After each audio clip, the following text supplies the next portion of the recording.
Mesdames, Messieurs, bonjour. Ici votre capitaine, le Capitaine Cosmos, pour une émission du vendredi 16 septembre 2022. Lendemain de débat qui s'est passé à TVA. Donc, les 2 ans là, de merde qu'on a passé, les 2 ans de tyrannie sanitaire, de couvre-feu 2 ans d'affil, les masques dans le visage de nos enfants, la vaccination pratiquement obligatoire, le passeport vaccinal, tout ça, là, tout ce qui a chamboulé notre monde, tout ce qui a fait en sorte qu'on voit la vie différemment, tout ce qui a brisé nos familles, eh bien, dans le 2 heures de débat que TVA nous a présenté, on a eu droit à 2 minutes sur 2 heures sur le sujet le plus important qui a changé nos vies. Donc, ça a été la manière de tenter de mettre en échec Éric Duhaime. Mais il s'en est quand même très bien sorti. C'est pas une émission sur le débat parce que je voulais vous parler de la nouvelle émission de TVA qui s'appelle Le Monde à l'envers. Donc, moi, j'enregistre cette émission-là avant de l'avoir vue, mais il y a des choses importantes que je dois vous dire et puis que c'est important que vous sachiez sur cette émission-là. J'ai des informations intéressantes. L'émission sera la première vendredi aujourd'hui à 20h. Et puis, voici ce qu'on en dit. Donc, on voit ici une genre de photo de groupe sur le plateau, où on voit différents panélistes qui sont là. On reconnaît Biz de Locolocas qui est ici. Biz qui, à mon époque, en fait, je le considère comme un ami. Je le connais personnellement. J'ai fourni plein de vêtements dans le temps de Locolocas. On a milité ensemble au Parti québécois. C'était un rebelle. On s'entendait bien. Il y avait du courage. Et puis, là, pendant la tyrannie sanitaire, pendant que le Québec est devenu un État ségrégationniste, un des pires au monde, eh bien, lui, il n'a absolument rien dit. Donc, comme les Cowboys fringants, qui est un peu dans le même genre, absolument qui se sont écrasés. Ça me fait penser à quand, vous savez, un des Rage Against the Machine qui chantait « Fuck you, I won't do what they told me ». « Fuck you, I won't do what they told me ». Bon, ben, eux autres, ça a été un des premiers groupes qui ont été annoncés qui vont faire des spectacles qui demandent la passe vaccinale. Donc, Rage Against the Machine, c'est maintenant la machine. Donc, Locolocas puis Biz, l'ancien rebelle, c'est maintenant un porte-parole de la machine de haine. Malheureusement, Biz, tu me déçois énormément. C'est dégueulasse. Et puis, on a ici à côté, dans le centre ici, Pierre Nantel, l'humoriste qui s'était présenté à la chefferie du Parti québécois. Mais la chefferie du Parti québécois mondialiste, la seule chose qui l'intéresse, c'est les Nations unies, donc gauchiste, mondialiste. On a ici Stéphane Bureau qui sera l'animateur. Jusqu'à présent, j'ai absolument rien à dire sur Stéphane Bureau. Je l'aime beaucoup. Il a été celui qui a reçu en entrevue Didier Raoult, puis ça lui a finalement fait perdre son emploi à Radio-Canada, puis il s'est tenu droit là-dessus, puis c'est lui qu'on a pris pour animer cette émission-là. Donc ça, c'est bizarre. On a Louise Deschâtelet qui a envoyé de la haine envers les non-vaccinés et les récalcitrants. Ben, toute cette gang-là, là, évidemment, Sophie Durocher, une des top 5 des plus haineuses du Québec, qui est mariée avec un autre top 5 des plus haineux du Québec, Richard Martineau. Donc, on a ici, ça va être les panélistes. Mais la plus intéressante ici, c'est elle qui est dans le milieu. Yasmine Abdel-Fadel. Vous allez voir pourquoi c'est fascinant. Mais juste avant, je vais vous parler de cette émission-là. Donc, Stéphane Bureau. J'ai eu vent l'année passée, un peu en primeur. C'est mon ancien invité, Stéphane Heroy, que j'ai reçu ici en entrevue. Puis avant l'entrevue, il me dit de ne pas en parler, mais là, ça fait 8 mois, puis là, l'émission commence là, je pense que c'était le temps que j'en parle. Il me dit, je travaille avec Stéphane Bureau sur la nouvelle émission à TVA, l'émission d'affaires publiques. Mais, parle-en pas. Donc, moi, je fais attention, là. Là, on est au mois de mars, à ce moment-là. Puis là, je me dis, est-ce que TVA sont en train de changer de narratif? Ils vont, à un certain moment donné, abandonner la folie COVID et ils vont faire un mea culpa. Et puis, donc, ils vont aller chercher un animateur rebelle chez Radio-Canada pour l'amener. Puis, ça va être un changement de ton, parce que là, si Stéphane Roy est impliqué, Stéphane Roy, c'était dans le milieu artistique un des personnes qui a osé parler contre le gouvernement, osé parler contre le masque, osé parler contre la folie, la tyrannie sanitaire. Donc, c'est pour ça que je l'avais reçu à l'émission, puis ça a été une excellente émission que moi, j'ai beaucoup aimé. Je sais pas si lui a beaucoup aimé, peut-être que je l'ai amené trop loin, parce que je dis ça parce que là, je lui ai écrit dans les dernières semaines parce que je lui ai dit que je voulais parler de cette émission-là, puis je lui ai demandé s'il était encore impliqué avec cette émission-là. Mais là, il m'a pas revenu avec ça, il m'a pas réécrit, il me ghost là pour l'instant. Donc, est-ce que il n'a pas apprécié l'entrevue qu'il a fait avec moi, puis depuis ce temps-là, il a décidé de couper les ponts? J'en sais rien. Ou il a peut-être juste pas vu mon message. Mais moi, je l'aime beaucoup parce que dans la communauté artistique, moi, je les jetterais tout au vidange, pratiquement, sauf lui, qui a osé parler. Donc, et puis, Stéphane Bureau, fantastique. Donc, est-ce que Stéphane Roy sera au générique de cette émission? Peut-être que oui, peut-être que non. Parce que, mais par contre, ça me rappelait... Vous savez, là, 25 ans, il y avait un journaliste à Radio-Canada qui a été traité de conspirationniste. OK? C'est un gars-là, il s'appelle Normand Lester. Normand Lester, il a écrit 3 livres excellents que j'ai ici, qui s'appellent Le livre noir du Canada anglais 1, 2, 3. 1, 2, 3.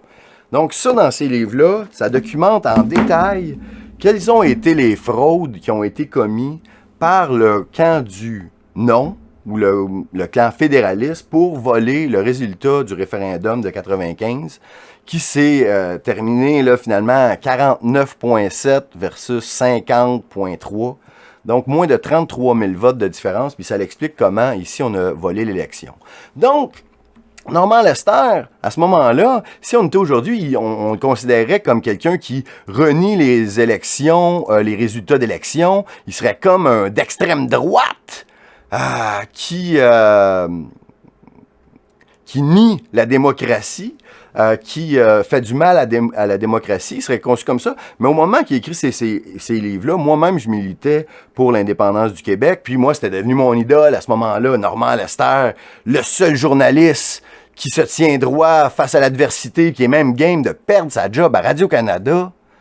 Pour dire la vérité, je me rappelle, j'étais allé donner une conférence à la Société Saint-Jean-Baptiste, et puis je l'avais rencontré là, et puis on s'était fait photographier ensemble pour mon site internet séparatiste à l'époque. Donc se faire photographier avec Normand Lester, là, pour moi c'était, OK, je rencontrais mon idole. Mais là, qu'est-ce qui est arrivé? Normand Lester, il a été... Journal de Montréal est allé chercher quelques années après, et maintenant, il est rentré dans le moule. Il envoie sa haine envers la droite. Le 11 septembre, tout est beau, c'est la vraie histoire, il n'y a rien de louche là-dedans. Aucun complot n'existe dans la vie. Trump, c'est Hitler. Puis là, je le cite. Donc, il est passé de quelqu'un de courageux à on l'a cassé, et là, il fait juste mettre sa moumoute sur sa photo, puis il dit la même chose qu'un autre chroniqueur mondialiste dirait.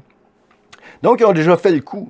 Est-ce qu'ils vont faire le coup à Stéphane Bureau et il va être là, il va renier ce qu'il a dit, il va rire de Didier Raoult, il va inciter les enfants à aller se faire vacciner leur 3e dose? Ça sera quoi le ton?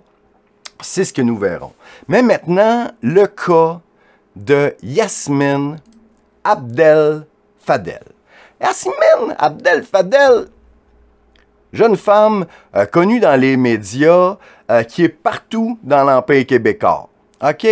Elle a sa chronique, sa colonne dans le Journal de Montréal avec des articles mondialistes la plupart du temps, où on va taper sur la droite le plus souvent possible. Donc, elle, on voit qu'elle est de tangente libérale. Jeune est impliquée depuis très longtemps. J'ai un article sur elle ici qui date de 2009. Une jeune militante née. Et on raconte qu'elle, à ce moment-là, elle avait 19 ans. Puis on raconte qu'en 2006, elle a gagné le prix du lieutenant-gouverneur. Et puis, elle est arrivée au pays quand même assez récemment, au début des années 2000. Donc, elle est née au Maroc. Et puis, elle est très, très pluguée avec l'élite, mais immensément. Mais là, je veux juste vous montrer qu'est-ce qu'elle fait dans l'Empire québécois. Donc, elle écrit dans le journal. Là, elle va être dans les panélistes réguliers de l'émission Phare de TVA qui commence ce soir. Elle a sa chronique à la radio de Cube Radio. Et puis là, on va l'entendre ici. En Outaouais pourraient perdre Pontiac. Ça, j'arrive pas à y croire, là, que les libéraux pourraient perdre Pontiac. Ça serait vraiment la catastrophe. Ça chasserait les libéraux de la grande région, du Québec hors grande région de Montréal. Donc elle est... Mais là, juste un petit aparté. Je sais vraiment pas qui écoute Cube Radio. Moi, non, je disais ça à Mme Cosmos aujourd'hui. Ah, non, Cube Radio. Qu'est-ce que c'est ça? Le monde ne savent même pas que ça existe. Puis même s'ils savent que ça existe, pourquoi tu le mettrais sur Internet à prendre la bande passante pour écouter la même affaire qu'à la TV, les mêmes discours, les mêmes animateurs. C'est comme ils leur donnent un extra, leur donnent un show à Cube Radio. Sincèrement, là, je pense que mes émissions de Capitaine Cosmos sont plus écoutées que les émissions de Cube Radio. En tout cas, je connais aucune personne qui écouterait ça si c'est pas pour les planter ou genre par plaisir, là, tu sais. Anyway. Qu'est-ce que je voulais dire? Donc, chroniqueuse à radio, on la voit à TVA. Ah oui, TVA. Donc, on la voit comme débatteuse. Elle ajoute l'émission qui tente de contrôler qu'est-ce que les gens pensent, OK? Donc, c'est des commentaires d'opinion sur la politique. Donc, on la voit là très régulièrement. Donc, journal, radio, télé de l'Empire québécois. Donc, on peut penser que, OK, elle gagne sa vie comme chroniqueuse, puis on l'a engagée parce que c'est une immigrante, puis est brillante, puis elle a eu des bonnes notes, puis tout ça, là. Puis, donc, elle est payée par Québécois pour avoir accès à son analyse. C'est ce qu'on pourrait penser. Mais, toute petite recherche de rien, si on marque son nom sur Google ou DuckDuckGo ou Yandex, la première chose qu'on tombe, ça va être sa page LinkedIn. La page LinkedIn ici, ça parle pas qu'elle travaille à TVA ou que à Cube Radio puis à Journal de Montréal. Ben, moi aussi, à ta place, là, sans blague, Jasmine, je l'écrirais pas, j'aurais honte de ça. Là. Donc, communication et affaires publiques, analyse et chronique politique Canada, OK? Puis là, on voit des choses. Elle a relayé l'article du Journal aujourd'hui qui dit qu'elle va être dans la nouvelle émission. Et puis, on peut voir qu'elle montre là qu'elle est à Cube Radio. Bon. Mais qu'est-ce qui est intéressant? C'est ici qu'elle est présidente d'une compagnie qui s'appelle Imperium Stratégie. Là, quand on clique sur le lien, ça nous amène ici. C'est quoi ça? Ah, c'est une compagnie fondée récemment, en 2020. Relations publiques plus lobbying. C'est quoi ça du lobbying? Du lobbying, c'est d'influencer le gouvernement, c'est de faire en sorte qu'on a des idées à faire avancer et de contacter les personnes qui sont en autorité pour les influencer. Là, le lobbying, ça peut se faire de plein de manières. C'est des rencontres, c'est des 5 à 7, ça peut être aux danseuses, ça peut être dans des spectacles. Il faut trouver la manière que le ministre ou la personne qui prend la décision dans l'appareil public nous donne le contrat à nous ou aille dans le sens de notre compagnie. OK? Donc, du lobbying, c'est influencer les ministres, le gouvernement pour faire avancer un agenda. C'est ce que font les lobbyistes. Donc, ici, c'est une compagnie qui offre ses services de lobbyiste à n'importe qui voudrait acheter ses services. Ils disent ici, nous sommes là pour vous et avec vous. Nous sommes persuadés qu'une entreprise avec une stratégie d'influence et de notoriété peut atteindre ses objectifs plus rapidement et efficacement. Découvrez comment nous pouvons vous aider en nous contactant. OK? Donc, ici, elle, on peut l'acheter. Donc, il y avait le numéro de téléphone ici. Donc, on dit, elle va dire que non. Mais comment est-ce possible que c'est un conflit d'intérêt extrêmement important ici? On a ici la présidente Yasmine Abdel-Fadel, gestionnaire en communication et affaires publiques. Yasmine Abdel-Fadel possède plus de 12 années d'expérience en relations publiques, affaires gouvernementales et gestion des parties prenantes. Donc, elle, probablement était avec le Parti libéral ou un parti mondialiste, peut-être qu'il est pro-Québec solidaire aujourd'hui, je ne sais trop, mais il est possible d'acheter la manière qu'elle va nous défendre. Et comment? Parce qu'ils ont de la place dans les médias. Oui, il y a ici un vice-président, Antoine Dionne Charest, que probablement qu'en fouillant, il y a certainement des conflits d'intérêts aussi, mais revenons sur Yasmine Abdel-Fadel. Expertise et services, qu'est-ce qu'ils font? Donc, relations publiques. Augmenter votre notoriété et votre influence grâce à nos services de relations publiques. Mais comment ça? Ils sont bons? Mais c'est sûr, elle écrit dans le journal, elle parle à la radio, on la voit à TV. Puis elle se fait payer par ses clients pour faire avancer leur agenda. Est-ce que Stéphane Bureau est au courant de ça? J'espère que oui. Sinon, il va discuter à son émission, il va demander l'opinion de quelqu'un qui sait que son opinion est teintée par sa compagnie de lobby.